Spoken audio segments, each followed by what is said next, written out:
Okay, hello everyone. So today I'm gonna read out loud an article that I found on Medium. Um, it's an article with the title While Everyone is Distracted by Social Media, Successful People Double Down on an Underrated Skill. And the piece was written by Michael Simons. Okay, this career skill will change the way you think about reading. It starts off with a quote. Quote, the information we consume matters just as much as the food we put in our body. It affects our thinking, our behavior, how we understand our place in the world, and how we understand others. Unquote. End quote. Evan Williams, co founder of Twitter and Medium. Right now, somewhere out in the world is a paragraph, chapter, or book that will change your life forever if you read it.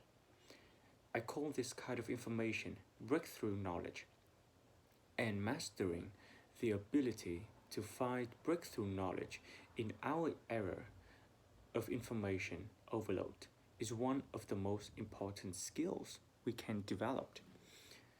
We've all had breakthrough experiences, a phrase that a parent, mentor, or teacher said that stuck with us and changed everything. A quake book that shook us to our core. Warren Buffett's quake book, for example, was The Intelligent Investor, which he read when he was 19.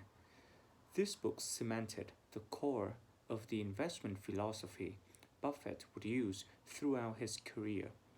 Elon Musk's quick book was The Hitchhiker's Guide to the Galaxy, which he said helped him ask bigger questions and therefore think about addressing larger problems in the world. My most recent quick book was Poor Charlie's Almanac, written by self made billionaire Charlie Munger. This was the first book that exposed me to mental models. Learning and applying mental models has been so impactful that I recently created the mental model of the month club.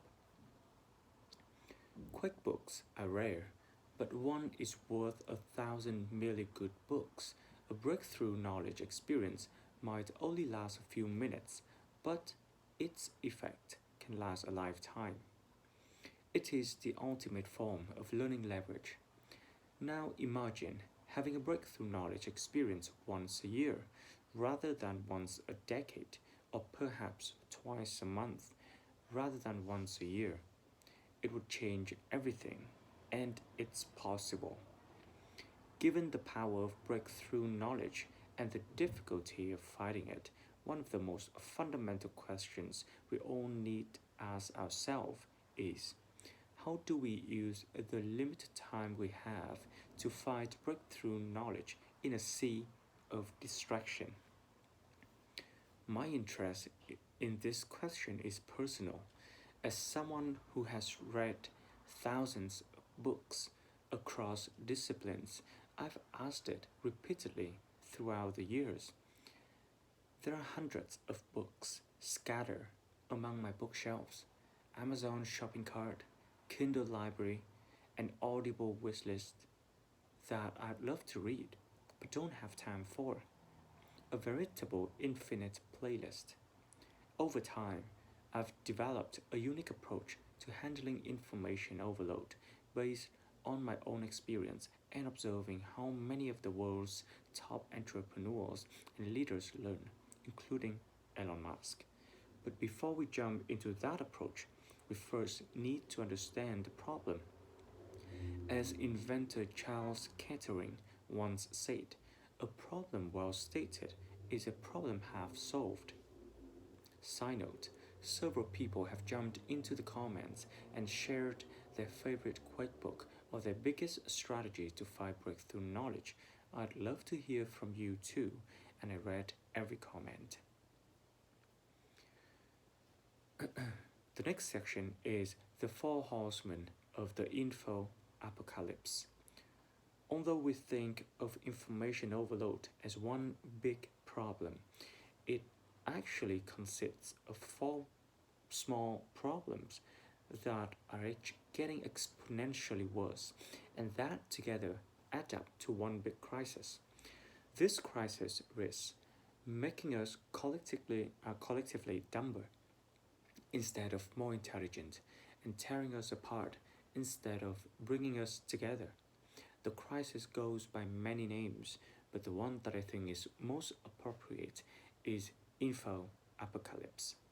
The four problems that make up the info apocalypse are: number one, content shock; number two, echo chambers; number three, constant distraction; number four, FOMO, or fear of missing out.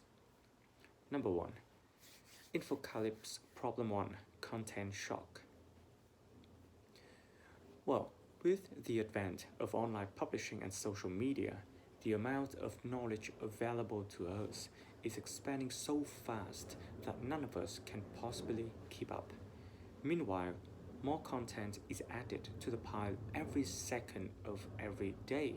The gap between this total collective human knowledge and our time to consume it grows larger every second. And what's the problem?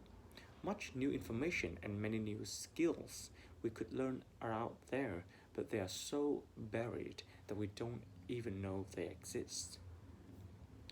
Info apocalypse problem number two, echo chambers. As groups grow in size, they become less stable and more diverse, eventually fracturing into subgroups.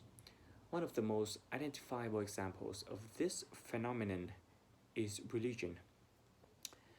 One of the most, Judaism grows until it branches into several different sections, one of which breaks off into Christianity. Christianity grows, then branches into Catholic and Protestant.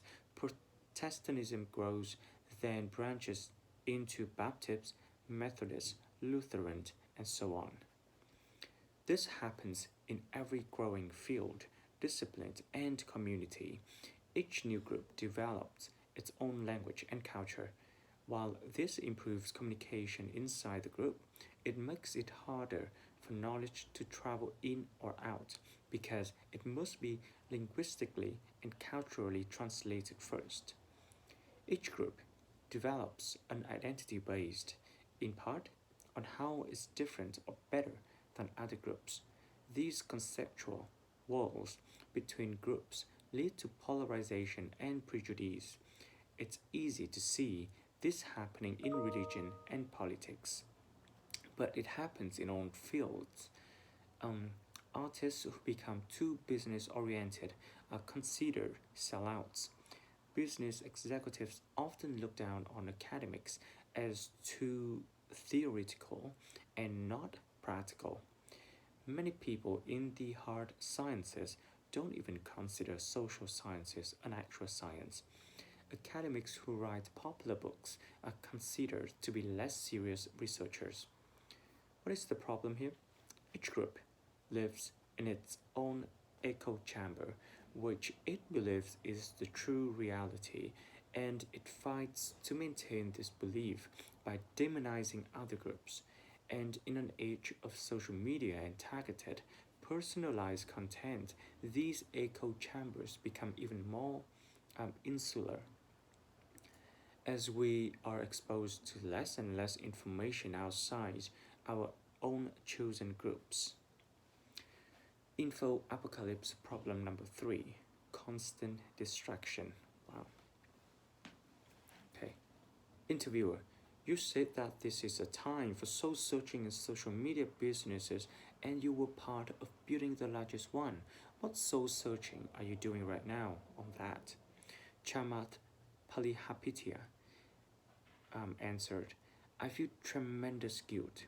I think we all knew in the back of our minds, even though we feigned this whole line of there probably aren't any really bad unintended consequences.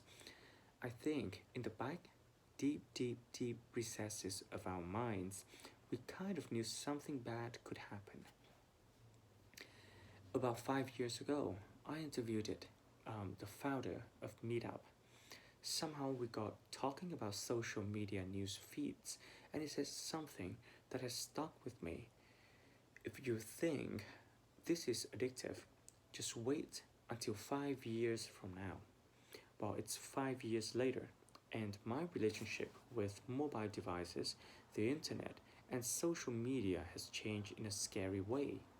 As time goes by, I've become extremely vigilant, downloading Chrome extensions like Crackbook intensely and Newsfeed Eradicator, deleting all social media apps from my phone, adding a password that only my wife has so I can't download new apps. And it still feels like I'm losing the battle. I can swear off Facebook, Twitter, or YouTube as much as I'd like, but each of these is also where I do work to build my business. I manage Facebook groups with nearly 50,000 members. I buy Facebook and Google Ads and promote new articles on Facebook. I've tried blogging YouTube, but there are so many high value educational videos there that I decided to turn it back on. Even though I work from home, when I open my computer, it feels like I've set up shop in the middle of a busy bazaar. Marketers, software developers, and hackers are gaining unprecedented access to data on human behavior. They use this information to master the science of capturing people's attentions and addicting them to their product. Billions of dollars are spent every year toward these ends.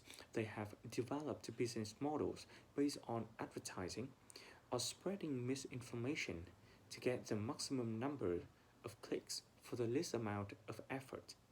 To complicate things further, in the not too distant future, a significant percent of humanity may be looking at life through augmented virtual reality glasses or contact lenses, which will make the problem even worse. So, what is the problem here? Our physical and virtual environments are surrounded by more and more content, whether editorial, advertising, or fake news. This content is marketed specifically to our own inclinations, which proves a powerful distraction that can keep us from pursuing more useful information or our own goals. Info Apocalypse Problem number 4: FOMO, fear of missing out. Today, compared to even a decade ago, there is more interesting, I'd love to read or watch this content than ever. But having more choices is not necessarily a good thing. In fact, it quickly becomes overwhelming. What makes it overwhelming is not the number of options, it's the number of good options. Letting go of good options is painful to humans. It's called loss aversion. Additionally, this plethora of good options means we often have to make decisions in which there isn't a clear winner.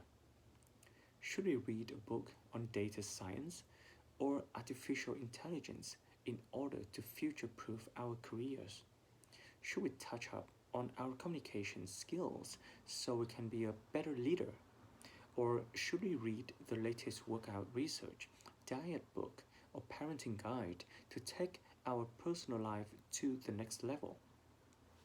All of these areas are important, and comparing them can feel like comparing apples to oranges to almonds. We find these kinds of decisions extremely challenging psychologically. So, well, to conclude, what is the problem here? Too many good options combined with not enough foreknowledge on which is best means we constantly second guessing our choices. So, after the four info apocalypse, what is the result? A daily diet of media junk food, These four challenges, content shock, echo chambers, constant distractions, and FOMO, make it so that the average person who is not deliberate will tend toward a media diet of junk food. They will engage with what's presented, click on distractions, and when offered good options, never feel quite sure which is best. In health policy, a food desert is a geographic region where healthy food is not available. To those who are not deliberate, the internet looks more and more like an information desert, full of mostly junk information. Even worse, many people living on junk food media diets think they're getting more informed and smarter when the opposite is happening. Okay, that's the problem. So, what is the solution, right? While the info apocalypse paints a potentially bleak picture, the flip side is that there is more breakthrough knowledge available than ever before. There is now more diverse knowledge from the world's top experts in any medium we want, and much of it is free or affordable. 9 years from now, humanity will have double the amount of scientific knowledge that has been created by humanity thus far. Let's say I want to learn videography.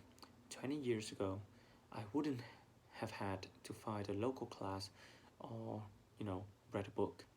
Today, I can go on to YouTube and sort through one of the 277,000 results that come up for learn videography, or I can literally sign up for an $180 all access pass on masterclass and learn directing from Ron Howard, screenwriting from Aaron Sorkin, or filmmaking from Martin Scorsese.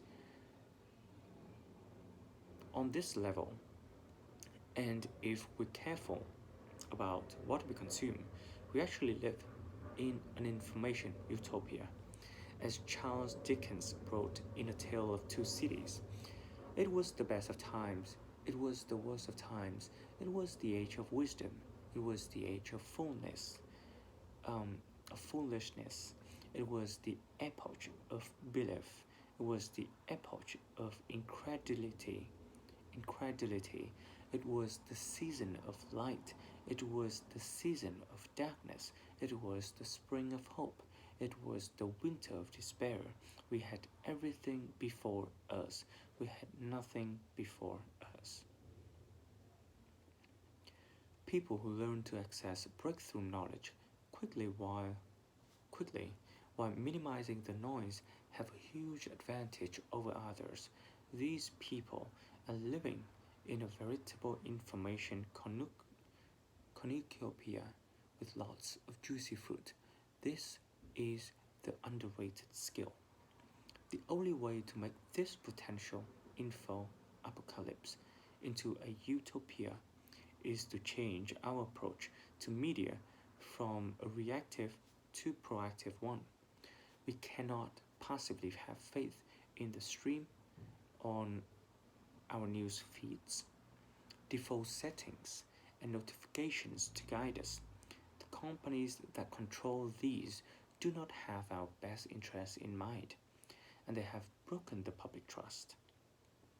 These feeds are designed for one thing: keep your attention for as long as possible in the short term and long term. This business model is fundamentally conflicted with our own life goals. So, how do we find the signal within the noise, the proverbial needle in the haystack, the breakthrough knowledge in a sea of FOMO and distraction? How do we live in an information utopia rather than an info apocalypse? In the following section, I propose three solutions. Asking yourself simple questions will help you filter breakthrough knowledge from incremental knowledge. Using a new knowledge format that has a higher signal to noise ratio. Learning a skill that will help you systemically improve at finding breakthrough knowledge. Info-Apocalypse Solution 1. Ask the magic question in order to filter breakthrough knowledge from incremental knowledge. One of the most important distinctions we can make when it comes to learning how to learn is distinguishing between incremental knowledge and breakthrough knowledge. Once you know what you're really looking for, it's easier to find it. Incremental knowledge further confirms what we already know to be true. It is reading yet another book on marketing when we have already read 20. It is an interesting tidbit that temporarily entertains but is quickly forgotten. Breakthrough knowledge, on the other hand, challenges our fundamental beliefs about how the world works or introduces a new lens through which to see the world. It sticks with us. Identifying potential breakthrough knowledge is actually fairly easy. There is a question that I ask myself before I consume any media that works as an incredible filter. I simply ask, does this have the potential to fundamentally change my life? This power question helps me avoid mindlessly consuming content because it has a good title, shows up in my newsfeed, and just sounds sort of interesting. The first time I truly understood the difference between the two types of knowledge was when I watched an interview with Elon Musk. The interviewer asked Musk for his bigger advice for aspiring entrepreneurs. Surprisingly, Musk responds, "It's very important to actively seek out and listen very carefully to negative feedback. This is something that people tend to avoid because it's painful. I think that this is a very common mistake." I remember being surprised when I first heard it. I somehow felt too simple. But then I realized that Musk's approach was much more powerful and fundamental than I had originally thought, and reflects the power of the scientific method. Let me give you an example you will recognize. Hundreds of years ago, the idea that the sun orbited the Earth was obvious and a closed case. Although the notion that the Earth revolves around the sun had been proposed as early as the 3rd century BC, the idea had never received a lot of attention. Every day throughout history, anybody could watch the sun rise on one side of the Earth and set on the other. Every single shred of people's personal experience seemed to support the prevailing belief. Copernicus overthrew millions of observations over thousands of years with just a few years of research by using a new instrument, the telescope, in order to collect new data. This data showed him that in fact the Earth orbited around the Sun. This well-known example points to a powerful idea, disconfirming evidence. Evidence that proves your existing ideas wrong is exponentially more valuable than confirming evidence. Scientists throughout history have realized this. Science grows by what is proven wrong, not what is proven right. One piece of this confirming evidence can be worth a million pieces of confirming evidence, just like one breakthrough knowledge book can be worth more than 100 incremental knowledge books. Info-Apocalypse Solution 2. Realize information overload is an age-old problem with age-old solutions. It's worth recognizing that information overwhelm is an age-old problem. The rate of overload may be increasing, but the problem itself is not new. Collective human knowledge has been growing exponentially at a faster rate than our ability to process it for a long time. Philosophers, thinkers, and intellectuals have commented on information overwhelm since time immemorial. Roman philosopher Seneca said, "What is the use of having countless books and libraries whose titles their owners can scarcely read through in a whole lifetime? The learner is not instructed, but burdened by the mass of them." A 1962 study titled Information Input Overload by James G. Miller, director of the Mental Health Research Institute at the University of Michigan, admonishes, since people can blow a fuse, they must adjust. A 2007 essay by novelist David Foster Wallace coined the word total noise as a tsunami of available fact, context, and perspective, which provides a sensation of a loss of autonomy, of personal responsibility for being informed. He concludes the essay with the following call to action for all of us. Part of our emergency is that it's so tempting to retreat to narrow arrogance, preformed positions, rigid filters, the moral clarity of the immature. The alternative is dealing with massive, high entropy amounts of info and ambiguity and conflict and flux.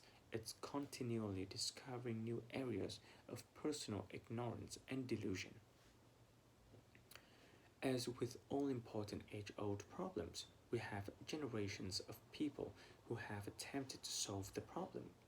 Most of those attempts have failed, but some solutions have lived on generation after generation. It's worth noticing what those are and appreciating their value. One lineage of solutions has been knowledge formats that have a higher value density. The graphic above shows increasing condensed knowledge. Well, to your knowledge, well, this is a side note. So the graphic looks like a flow chart with 5 sections. The first section is social media, and then an arrow leading to trade book, going next to book summary, then going next to field summary, and then going next to mental model. So the graphic that I have just shown you shows increasing condensed knowledge. Number one, a social media post is usually a writer's best thought of the day, or in some cases, the best thought of the month if they're posting a long article.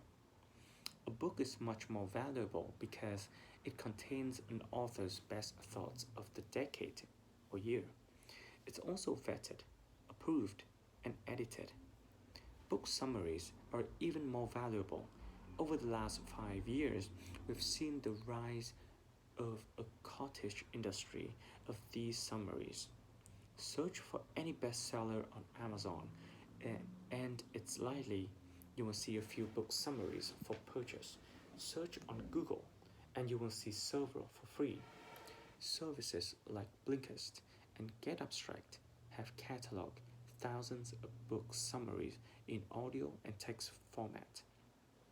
Book summaries are valuable because not all information within a book is created equal.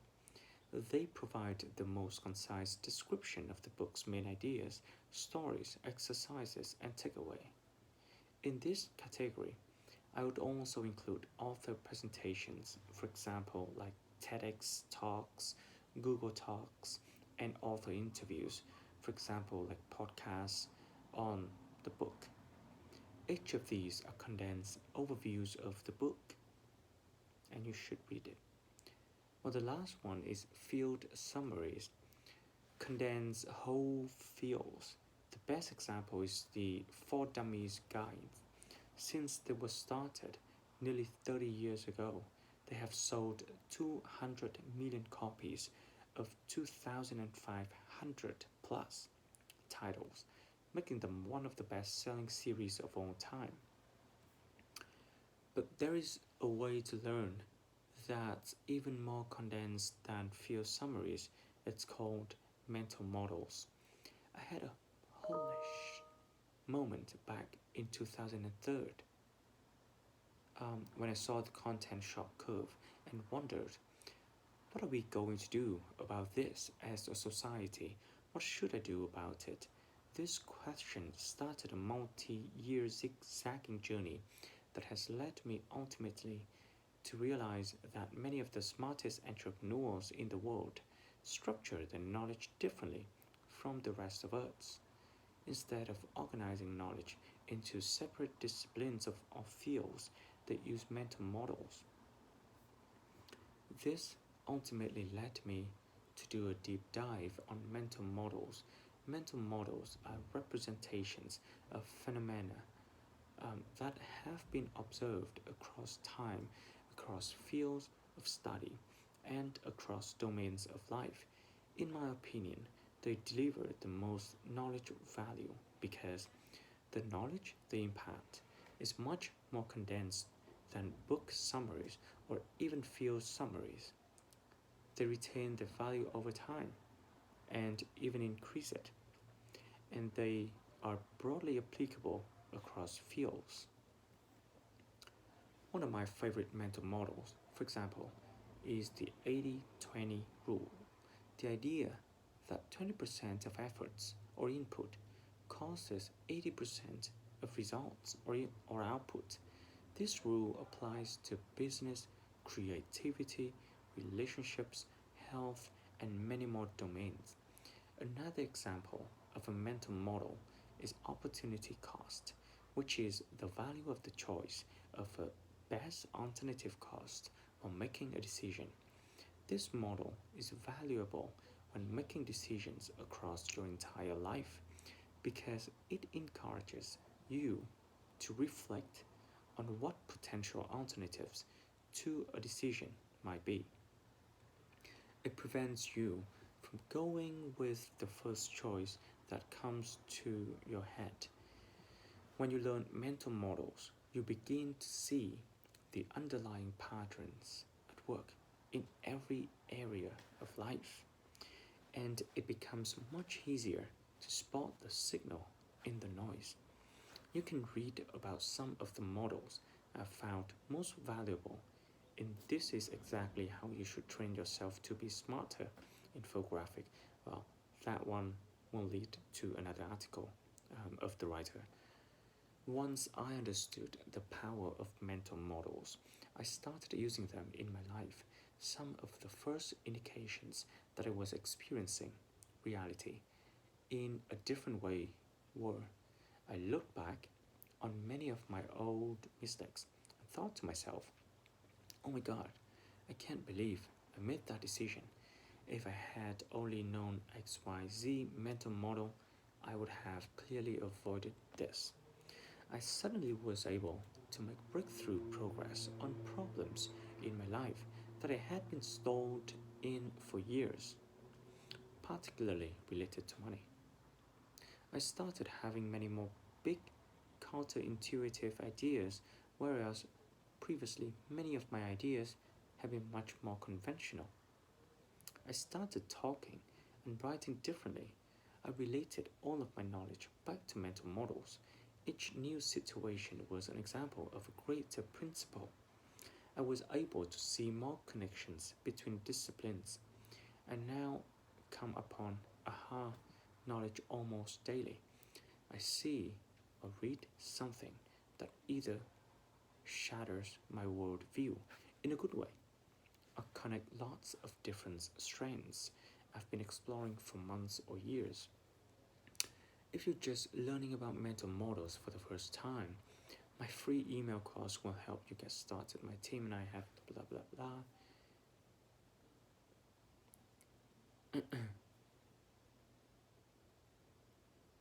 Okay, well, the next two paragraphs are about, kind of like a very delicate advertisement of his group, of the writer's group. Okay, so let's jump to the next section. Info Apocalypse Solution 3. Learn how to learn. Learning how to learn is the bundle of skills that ultimately helps us find breakthrough knowledge and apply it to our life in order to get a result in the least amount of time. Few people even realize that learning how to learn is its own distinct skill. As a result, they don't improve as it relates to information overload. It includes first, understanding the scientific method in order to identify high quality information.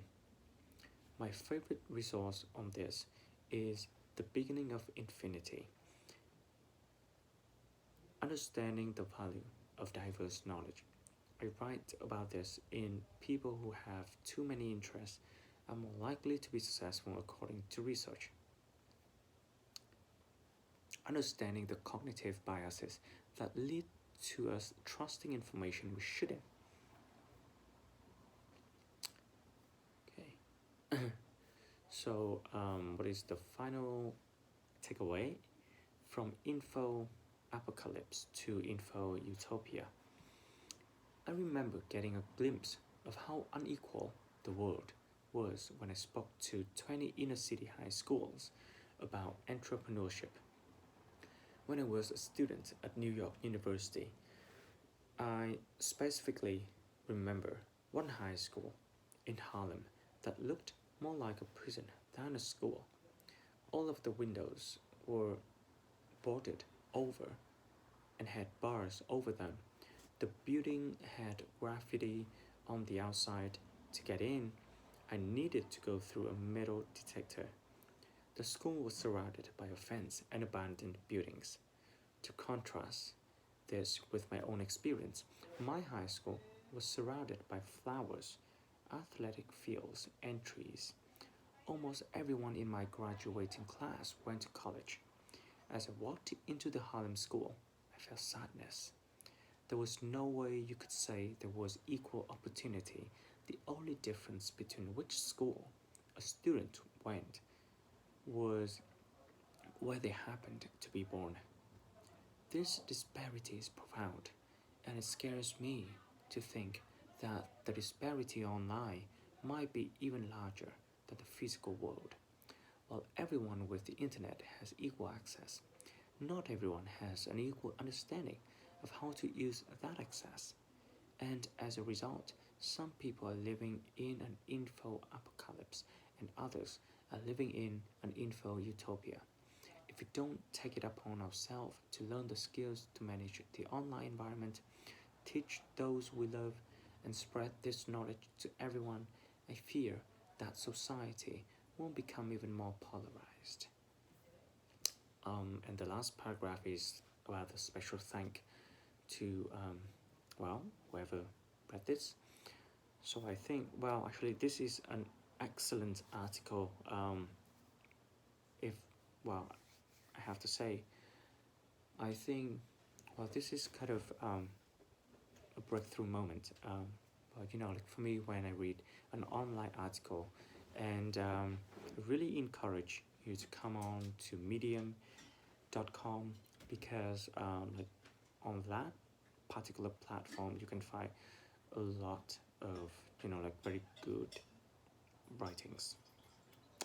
Yeah. So yeah, once again, the article that I have just read is on Medium. The title is While Everyone is Distracted by Social Media, Successful People Double Down on an Underrated Skill. And this is written by Michael Simons. Thank you.